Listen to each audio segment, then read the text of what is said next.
Hey guys, coming back a little bit. So I'm starting a new series actually. Should be help me keep a little bit better about making videos because these are gonna be easier to make.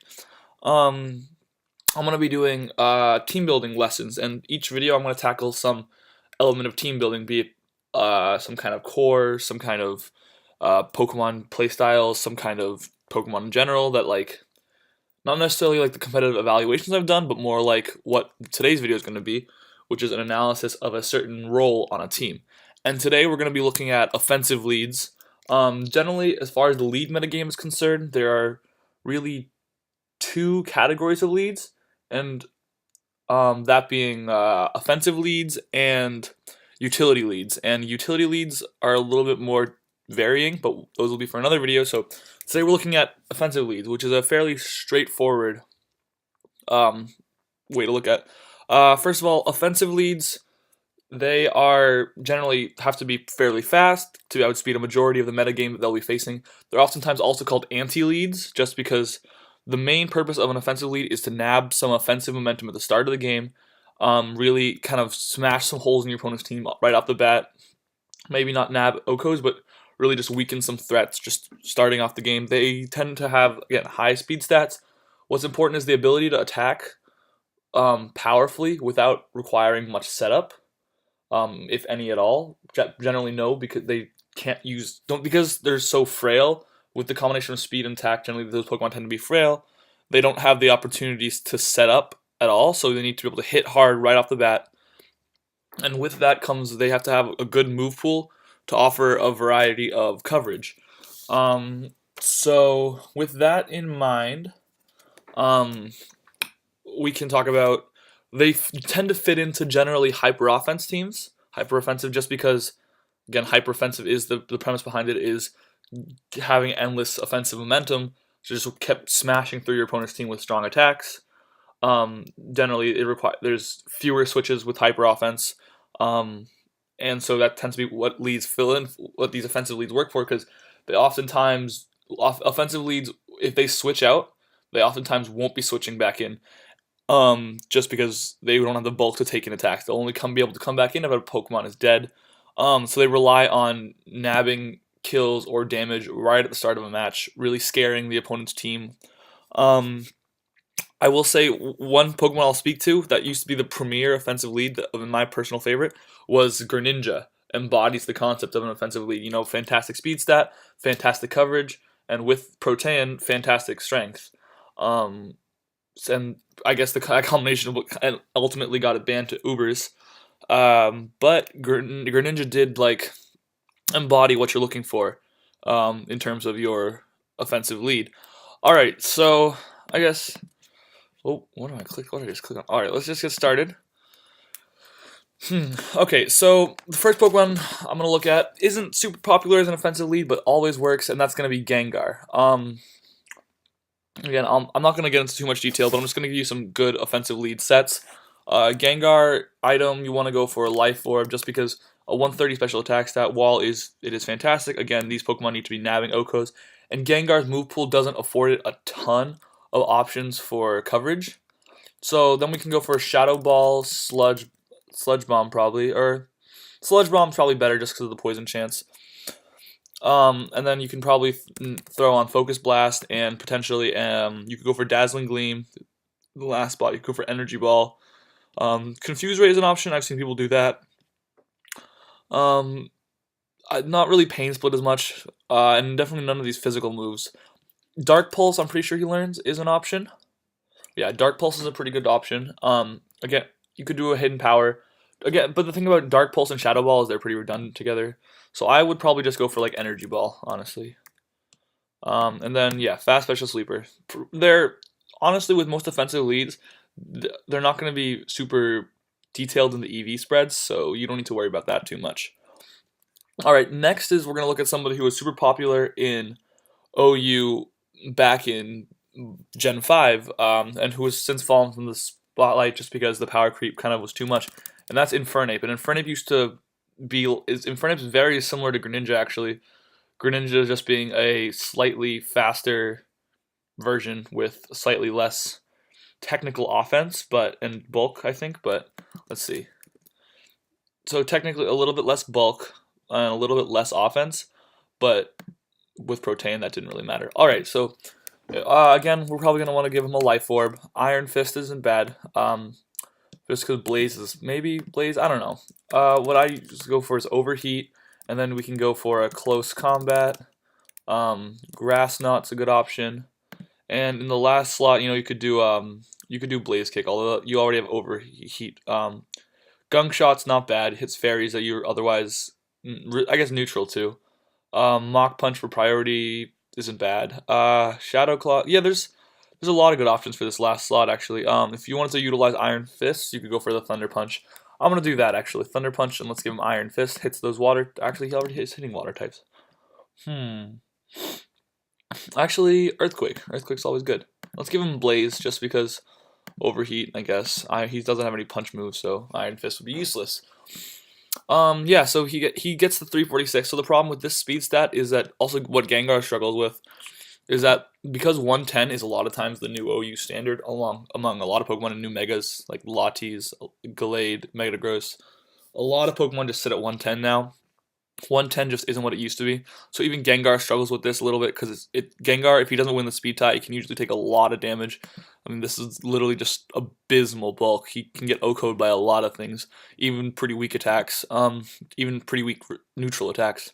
So Infernape kind of has the same problem, but he falls just short of that 110 speed tier, and 346 is going to leave him.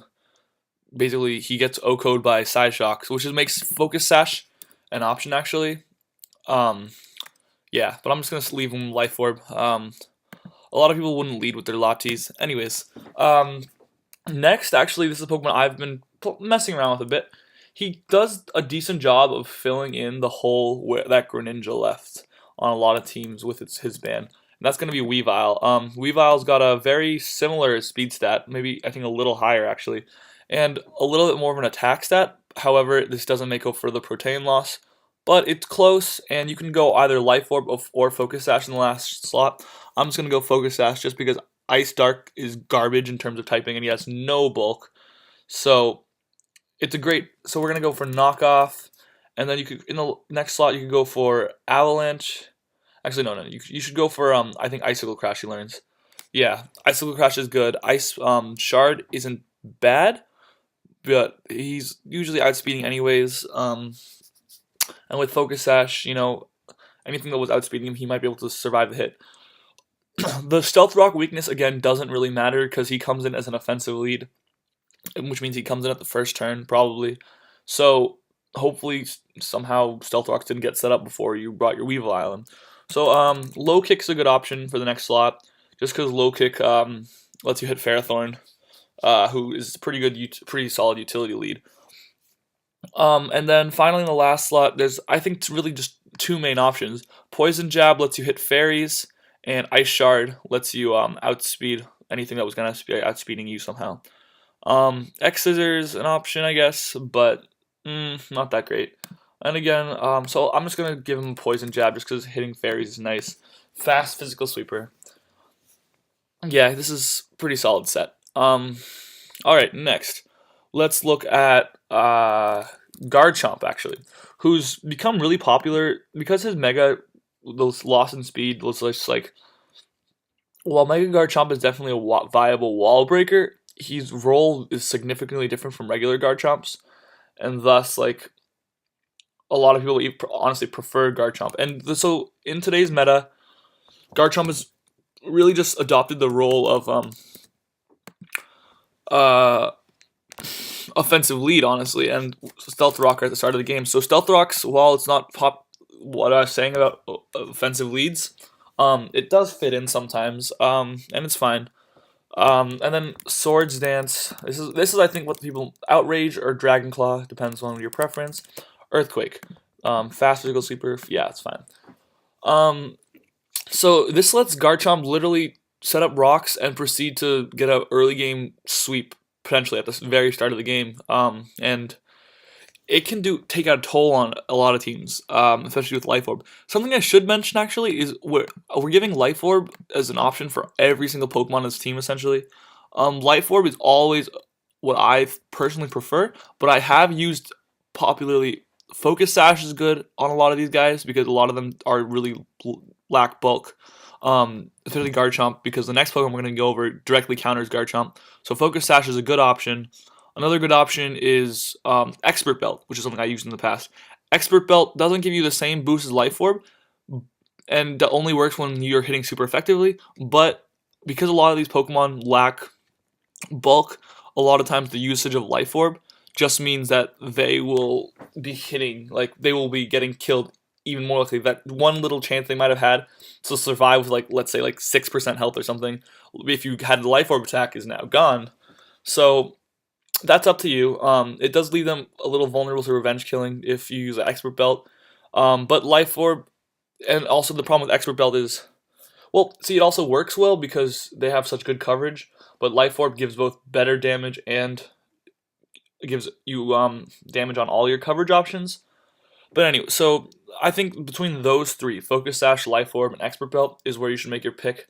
Focus Sash is for the most defensive players, and then on the other side of the spectrum would be Life Orb, which is for the most offensive players. Alright.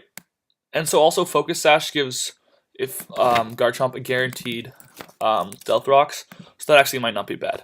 And then Rough Skin would be better. Have I been looking at these guys? Abilities? Yeah, okay. Pressure is fine, whatever. And then next we're going to be going over Raikou. Raikou is a new threat, I mean, he's not new, but he's gaining a lot of popularity. I'm going to say this guy could run Assault Vest. He's got decent bulk, actually, as far as these guys go. He's pretty solid. So Assault Vest is really good on him, and AV Raikou fills in a really good tank role, actually. And a really good offensive pivot. So, or a defensive pivot. So AV Raikou, definitely a really well-rounded Pokemon and can fill in a lot of roles on the team. So he's an example of an offensive lead that can also double in as a pivot later on in the game. So yeah, Pressure, Volt Absorb hasn't been released yet, but you got to go for the Volt Switch on him. Thunderbolt, Volt Switch or Thunderbolt, you could maybe sub one of them out. He does Hidden Power Ice for hitting ground type coverage. In the last spot, you go with Aura Sphere or Shadow Ball, I think are honestly your two best options. Extra Sensory is also actually, never mind. So between those three. So if you wanted to replace his ability to Volt Switch with one of those, to get a second one of those next three moves, that's definitely an option, I would say. These two moves are pretty much mandatory, but you can pick between Extra Sensory, Volt Switch, Shadow Ball, and Aura Sphere for the last two spots, I would say. If you opt not to use Volt Switch, you probably are going to be using him as either a tank role in late game or exclusively as an offensive lead. And if you opt to go for Volt Switch, he can be more usable as a pivot later in the game, but Volt Switch does make him, having two moves of the same type, does make it a little iffy that you don't have the same coverage. I guess you could, if you really wanted, opt out of using Thunderbolt and just go with Volt Switch, but Volt Switch's loss of power won't nab you some of the OHKOs that Thunderbolt does, and then also it forces you to switch out, and sometimes that's not what you want. Sometimes it is, but so fast Special Sweeper, that's fine. He ends up having a really solid special defense stat, so we can definitely sponge a special hit or two. Lastly, in our regular Pokemons, we're going to go for Mamoswine, who I was saying actually is a very good counter to Garchomp along with Raikou. With Mamoswine, it's either going to be Focus Sash, it goes back to Focus Sash, Expert Belt, or Life Orb. I'm just going to go for Focus Sash. If you do plan on switching him out, you might want to go for Life Orb just because Stealth Rocks, the Stealth Rock weakness, and Stealth Rocks in general, any Pokemon that's going to be switching out, you're going to want to opt out of using a Focus Sash. But Thick Fat or Oblivious, these are both options. Oblivious, if setting up Stealth Rocks with your Mamoswine is really important, you might want to go for Oblivious. Otherwise, Thick Fat gives him, turns one of his weaknesses into a neutral, and one of his neutral hits into a resistance. which is Ice and Fire and Ice respectively. So Stealth Rock, then I think you want to do Ice Shard. You know, it gets the jump on a lot of Garchomp sets. And then if both Garchomp and if Mamoswine have a Focus Sash, Ice Shard will net you the win if you use it twice, and then potentially you can set up Stealth Rocks on the next turn. But because of the Abysmal Speed stat, I'm just saying that Mamoswine can guaranteed beat Garchomp 1v1 with a Focus Sash. So after that, you could go for Avalanche just because a lot of times people will be outspeeding you, but you want to definitely throw on Earthquake. And sometimes maybe Stone Edge, I think he learns, isn't a bad option. Yeah, Stone Edge is a good option. Rock Slide. I see people running Superpower, actually, so let's just do that. Also, Knockoff, actually. Actually, yeah, Knockoff is really good on lead Pokemon because a lot of times if people don't run an offensive lead or any kind of suicide-esque lead, and they're leading with an actual Pokemon that's important to their team, Knockoff can cripple that Pokemon a lot, especially if it's like a Scarfer or a Banded Pokemon. If it's maybe knocking off a Life Orb isn't as crippling, but there are items that are really important to Pokemon, and if they lead with them and you get a knockoff, Weavile has that advantage too. But yeah, and then bulky Physical Sweeper is fine. You might want to invest into 252 speed, honestly, just to get the jump on some things, but more bulk is also fine. And then at that point, you might want to just go for this. Yeah. All right. All right. So now I want to look at some megas actually. Let's delete, so I don't have to make a new team. So I have 3 offensive lead megas that I want to go over, which are all pretty solid. Actually, another regular Pokemon I could go over actually is Breloom, but Breloom doesn't really fit into the offensive lead category because of the speed stat. But what it does have going for is Breloom can do the Focus Sash, survive the first hit, go for Spore, and then Rock Tomb, Bullet Seed, Mach Punch. And that Spore is a move that single-handedly brings Breloom to the OU tier.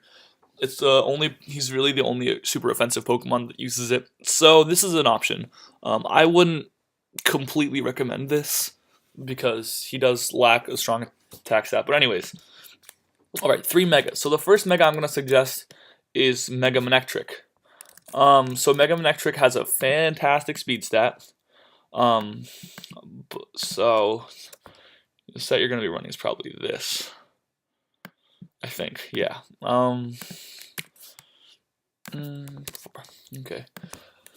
So on Mega Manectric, a lot of people do this: Volt Switch, Thunderbolt. Again, it's kind of the same thing with this. Is like a slightly differently played Raikou, a little less bulky, or much less bulky, but more offense and more speed to boot. So Volt Switch, Thunderbolt, Flamethrower, or Overheat. I prefer Flamethrower because if Flamethrower won't nab a kill on some especially defensive Ferrothorns, I'm pretty sure. An Overheat would have, but Flamethrower, Overheat will force you to switch out, and if you do nab the kill on that Ferrothorn, then you're still kind of useless. Then Hidden Power Ice is a good option for the last one. And this is a pretty standard set. I don't think there's really many moves. Electro Ball? No, not really Electro Ball. It seems like an interesting option, but maybe Signal Beam, but I think really for the most part this is your really standard Mega Manectric set. Again, he's really similar to Raikou, but he just is a slightly more offensive, more glass cannon-y version of Raikou. Next, we're going to be looking at Lopunny. Mega Lopunny is one of the new ORAS Pokemon. I actually will be making a video on it probably fairly soon. I really like Lopunny. So he has access to some great moves. So Fake Out, Return. You can go for a Jump Kick or High Jump Kick. I think I usually opt for High Jump Kick just because there's a really great boost in power over Return. And the thing about Mega Lopunny and High Jump Kick is, the crash damage is an issue. So you got to kind of play around Protect. But we'll get there at a later day. And then the last slot, usually people run Ice Punch. Another option is Healing Wish, which gives another Pokemon on your team if Lopunny came in late game. But in the offensive lead sense, you definitely aren't going to be Healing Wishing to anything. So that probably isn't super viable in this set. Another option would be Power Up Punch. But Power Up Punch, the problem with Power Up Punch is that you're going to be boosting up and not doing a lot of damage to turn you boost up.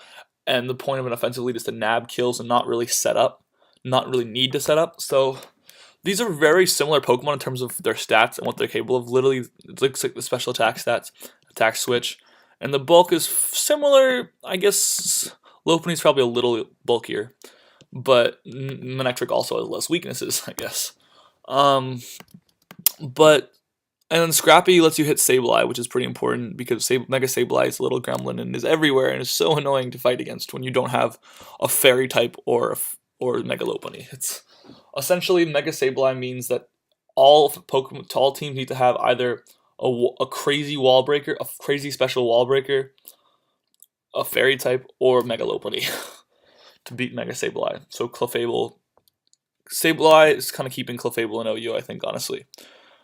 Although Clefable's great anyways. And for the last slot, what I'm going to do is Medicham. Medicham is really good, actually, but Medicham kind of got outshone by when Lopunny came around, I think. Just because they're really similar. Medicham does have the huge pure power attack boost, though, which is crazy. So, but then also the speed stat is worse. So, why did I type in fake out here? Medicham, okay. Pure power. So you get a crazy amount of power, but you do miss out on some speed, which does kind of matter. So for the last slot, these are pretty much 3 mandatory moves. Fake Out could go, but I would say no. The last slot, you could go for Fire Punch, Ice Punch, or Bullet Punch. Some punch move, I guess. Poison Jab, maybe. But between those options, I'd say, honestly, between the punch moves, just because they're all coverage options, and Bullet Punch gives you priority. I'm just going to go for Ice Punches because Ice is such a valuable attacking type. But yeah, so that 299 attack stat becomes, what is that then? 598, which is crazy. That's really crazy attack stat right off the bat. But he misses a lot of speed, and without a Focus Sash like the some of the other leads had, Talonflame could easily come in and just wipe the floors with him, which is part of the reason why some of these Pokemon aren't as dominant in the OU tier as they could be looking at their stats. It's because Talonflame is dominant in the OU tier. Alright, so that's gonna, I think, do it for today. I hope this was helpful. Gives you an idea of where to start building either a hyper offensive team or a balanced team. I don't know if I talked about it, but these guys are pretty viable on balanced teams as well, just because they do help you. Balance is a team style that does appreciate some offensive pressure. They're not super viable on Stall, just because Stall utilizes a lot of switching and stuff to keep the team alive. But I would say on balance and hyper offense, these offensive pivot Pokemon that I've been talking about all video are definitely pretty great. Alright, so thanks for watching. I hope you like this. Stay on the lookout for more videos in this series. Like, comment, subscribe. Yeah, thanks guys.